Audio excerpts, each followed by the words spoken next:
आजच्या या 7-12 कोरा व्हावा ही मागणी घेऊन महाराष्ट्राच्या कानाकोपऱ्यातून आलेले सर्व शेतकरी बांधव गेले अनेक दिवस चाललेल्या या पदयात्रेचा समारोप आज आपल्या सर्वांच्या उपस्थितीमध्ये होतोय. ज्यांच्या नेतृत्वामध्ये ही पदयात्रा पार पडते ते आपल्या सर्वांचे लाडके नेते आदरणीय बच्चूभाऊ कडू, आदरणीय बेग साहेब, आदरणीय महाराज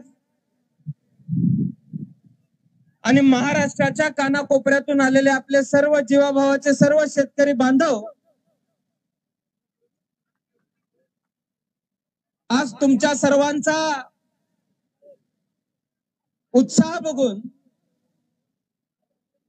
तुमच्या सर्वांची प्रचंड उपस्थिती बघून येत्या काही दिवसांमध्ये आपण सर्वजण सरकारला गुडघ्यावरती आणल्याशिवाय स्वस्थ बसणार नाही ही भूमिका मला आपल्या सर्वांकडे बघून लक्षामध्ये आलेली आहे. आज ज्यावेळेस मी या ठिकाणी येतोय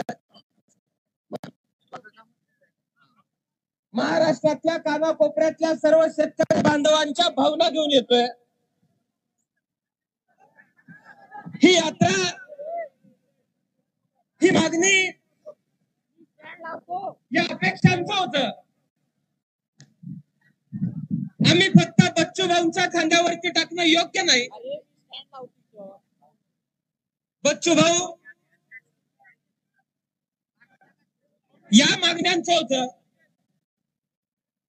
फक्त तुमच्या खांद्यावरती टाकता तुमचा छोटा भाऊ म्हणून आमच्या खांद्यावरती आम्ही घ्यायला तयार आहे. आज आम्ही सगळीकडे येतोय. महाराष्ट्राच्या गावगाड्यामध्ये गेलं तर तूर उत्पादक शेतकरी, कापूस उत्पादक शेतकरी, सोयाबीन उत्पादक शेतकरी, द्राक्ष उत्पादक शेतकरी, ऊस उत्पादक शेतकरी कोणी समाधानी आहे असं मला वाटत नाही.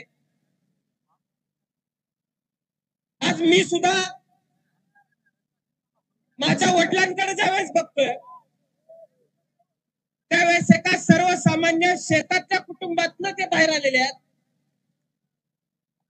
बच्चू भाऊ, मी तुम्हाला सांगू इच्छितो, अवघा 23 वर्ष वय असावं माझ्या वडिलांचं. व्यसनाच्या आहारी जाऊन आमचे आजोबा वारले. पण मी तुम्हाला सांगू इच्छितो, माझ्या आजीनं आणि माझ्या वडिलांना फक्त शेतीच्या जीवावरती त्या काळामध्ये 50,000 रुपयांचं कर्ज फेडलं होतं. काबड कष्ट करावं लागतं. गावगाड्यामध्ये शेतकऱ्यांच्या पोरांचं आयुष्य कसं असतं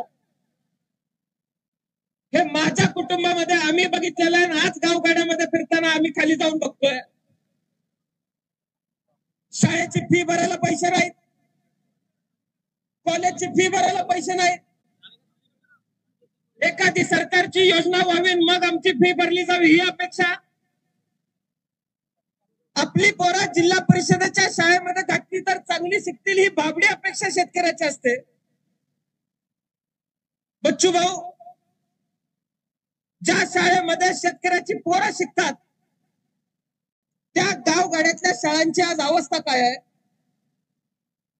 आम्ही मागणी करतोय शेतकऱ्याचं कर्ज व्हावं. त्याला कारणच आहे की आम्हाला सुख समाधानाचं आयुष्य जगता येत नाही. जे आयुष्य डॉक्टर बाबासाहेब आंबेडकरांनी घटनेत आम्हाला जगण्याचा अधिकार दिलाय ते आयुष्य जगण्याचा अधिकार आपल्याला आहे का नाही? पण ते आयुष्य जगण्याचा अधिकार शासनाच्या धोरणांमधून बघायला मिळत नाही. मी आज या ठिकाणी येत असताना बऱ्याच ठिकाणून मला फोन आले. काही लोकांनी मला बच्चूभाऊ थांबवण्याचा प्रयत्न केला. की बच्चूभाऊ देखील मंत्री होते, त्या काळात त्यांनी काय केलं असा सवाल मला त्यांनी केला. मी त्यांना सांगितलं, पंजाबच्या सीमेवरती तिथला शेतकरी दिल्लीच्या सीमेवरती येऊन आंदोलन करत होता, त्यावेळेस हातामध्ये मंत्रीपद होतं. संपूर्ण देशामध्ये शेतकऱ्यांच्या मांडीला मांडी लावून, शेतकऱ्यांच्या खांद्याला खांदा लावून एकमेव मंत्री ज्या शेतकऱ्यांबरोबर आंदोलनामध्ये मिसळला, त्या मंत्र्याचं नाव बच्चूभाऊ कडू होतं. ज्या माणसाचा हेतू प्रामाणिक आहे, ज्या माणसाच्या शेतकऱ्याच्या संदर्भामध्ये भावना प्रामाणिक आहे, त्या माणसाच्या उपोषणामध्ये, आंदोलनामध्ये फक्त सहभागी म्हणून नव्हे, तर त्या माणसाबरोबर घाम गळावा लागला, रक्त सांडावं लागलं तर ती रक्त सांडण्याची तयारी आमच्या सर्वांची असणार आहे. आज आपण सर्वांनी लक्षामध्ये घ्यायचं आहे, उद्याचा संघर्ष आपल्या सर्वांसमोर फार मोठा आहे. बच्चूभाऊ, मी तुम्हाला सांगू इच्छितो, 2 दिवसापूर्वी माझ्या भागातल्या द्राक्ष उत्पादक शेतकऱ्यांची मी दयनीय अवस्था लक्षवेधी म्हणून विधान भवनामध्ये अधिवेशनामध्ये मांडली. दुर्दैव महाराष्ट्राचं असं आहे, मी जी लक्षवेधी मांडली बच्चूभाऊ, मी द्राक्षाच्या संदर्भातली लक्षवेधी मांडली.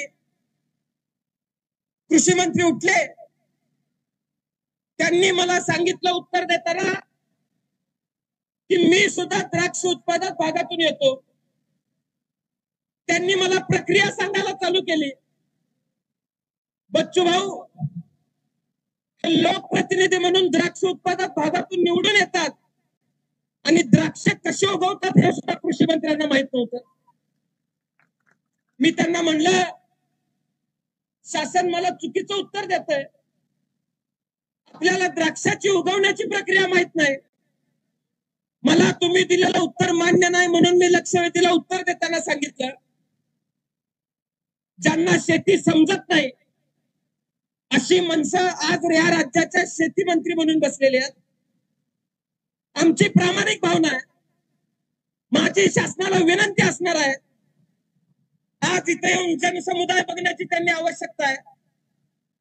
इथल्या शेतकऱ्यांची भावना समजून घेणारा शेती मंत्री या महाराष्ट्राला मिळाला पाहिजे आणि ज्याला शेतीतलं कळतं असा शेती मंत्री मिळाला पाहिजे. अशी जर भावना आम्ही व्यक्त केली तर काय चुकीचं आहे? हे शेती मंत्री द्राक्षाचं नुकसान झालेलं बघायला जातात आणि तिथं शेतकऱ्यांना काय म्हणतात की इथं ढेकळांचा पंचनामा करायचा काय? आज तुमच्या कल्पक बुद्धीकडे बघून आम्हाला सुद्धा प्रश्न पडतो, ढेकूळ मातीचा आहे का ढेकूळ तुमच्या बुद्धीचा आहे? हा सुद्धा प्रश्न तुमच्या कल्पक बुद्धीकडे बघून आमच्याकडे आम्हाला पडतोय. आज बच्चूभाऊंसारखं नेतृत्व या राज्यातल्या शेतकऱ्यांच्या साठी उभारलेलं आहे. आपण सर्वांनी या पुढच्या काळामध्ये काळजी घ्यायची की आपला नेता एकटा पडला नाही पाहिजे, आपला नेता एकटा संघर्षामध्ये पडला नाही पाहिजे. ज्यावेळेस आपला नेता संघर्ष करतो त्यावेळेस तुमच्या आमच्या ताकदीच्या जोरावरती आपला नेता संघर्ष करत असतो. उद्या न्याय मिळाला तर बच्चूभाऊंना न्याय मिळणार नाही.